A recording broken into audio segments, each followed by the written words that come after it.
Hey everybody, been a little while.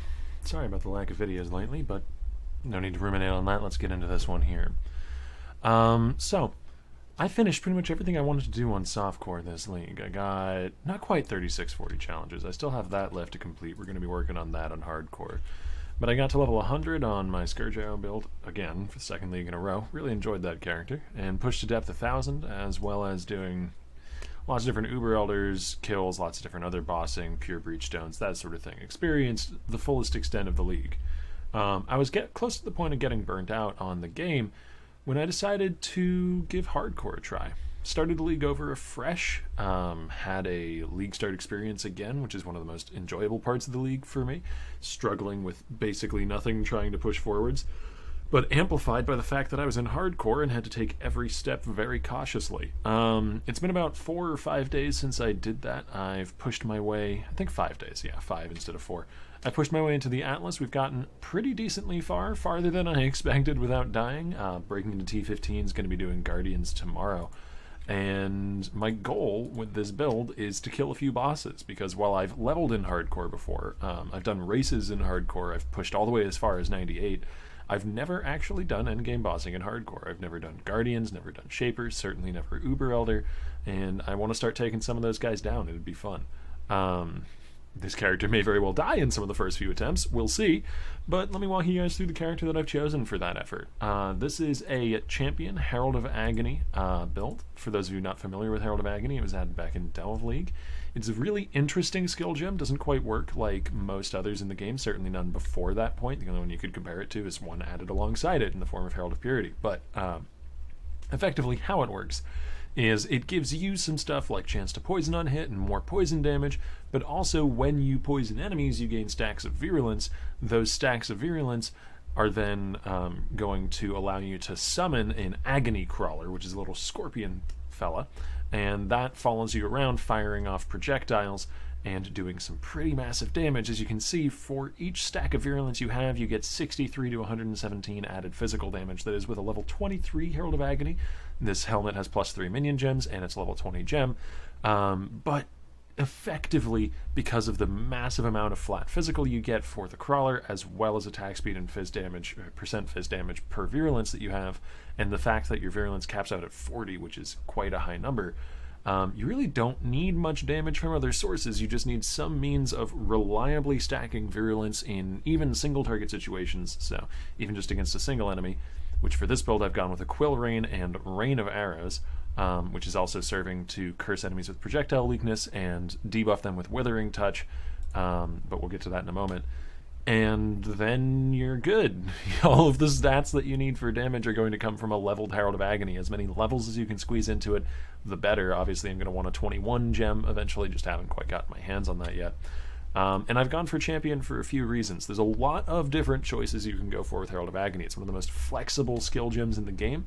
I actually think something like Occultist is probably one of the optimal ways to play it, if you could even consider a single way as optimal. But I'd already played an Occultist this league, in fact, as my league starter back in softcore, so I wanted to try a different Ascendancy. Hadn't played a Duelist in a while, so I decided to go Champion. Gladiator is also a great option, but I wanted to play with a bow variant, because I wanted to use Quill Rain for really easy stacking. And Gladiator just isn't as suited to a bow variant as Champion is. So that's kind of the reasoning for why I picked Champion myself, but Gladiator, Juggernaut, Scion, Deadeye, Raider, Occultist, like Guardian, all of these are good options for Herald of Agony because, as I said, you really only need Herald of Agony, some way to summon it, and apply virulence stacks, and you're good. It's a really, really flexible skill. But the benefits that Champion offers are Worthy Foe. Everything that Herald of Agony does is an attack, so enemies taunted by you cannot evade attacks, means the Herald of Agony doesn't need accuracy scaling, which is obviously quite powerful for a minion, where accuracy can often be a problem. And enemies taunted by you take 20% increased damage is close to a more multiplier. The way that the math works out, other sources of take increased damage are additive with this one. So if you also have Intimidate, it would be additive with that. But there's very few sources of it, so it's a pseudo more multiplier, let's say.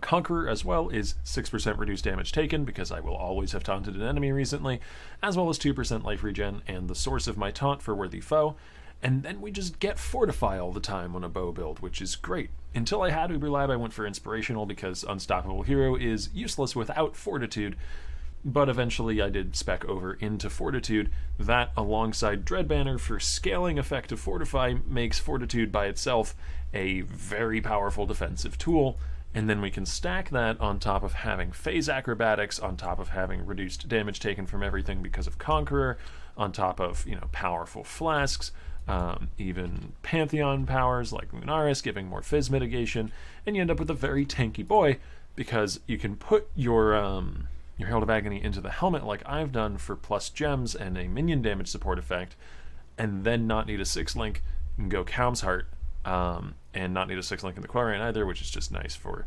linking because you can also put your Rain of Arrows into your gloves for supported by faster attacks and poison, which is pretty easy to roll actually with corroded fossils. This was rolled with bound fossils. This one was not nearly as easy to land. Took a good number of attempts, but I got lucky eventually with one that I could annul into having an open prefix and got a 1 out of 3 on the annul. This can still be improved even further. The absolute nuts for the helmet slot would be getting an Essence of Insanity plus 3 minion gems and minion damage. Very difficult to do. Costs 15 to 20 C per roll on hardcore. I don't know what the price is on softcore. I think like 15-ish as well. I think it's similar across the board. And the likelihood of hitting the plus minion gems is vastly diminished as compared to using bound fossils because you're not encouraging that roll. You could even go the route of Glyphic, but that's even crazier in terms of expense.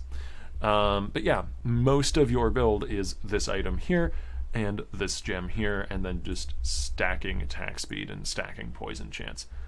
Thief's Torment as well for mana and life gain on hit. This is where we get our survivability from because of how often we hit with Quillrain Rain of Arrows. That 50 life gained and 30 mana gained more than sustains, especially considering mana cost is 15, so anytime I hit anything I'm recovering all of the mana that I used for that attack.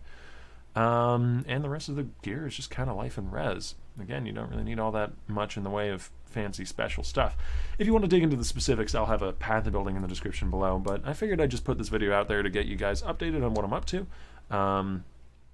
For anybody who was still wondering, and to sort of revive the YouTube channel a bit, because I'd like to get more content out here. No promises on an exact schedule. I feel like every time I have promised one, it's gone down the drain pretty quickly, so I will do my best to get content out to you guys. I hope you enjoyed this video, even if it was a bit rambly, and I hope to see you in the stream if you're interested in seeing the continued progression of this build and maybe catching the probably eventual rip. See you guys then.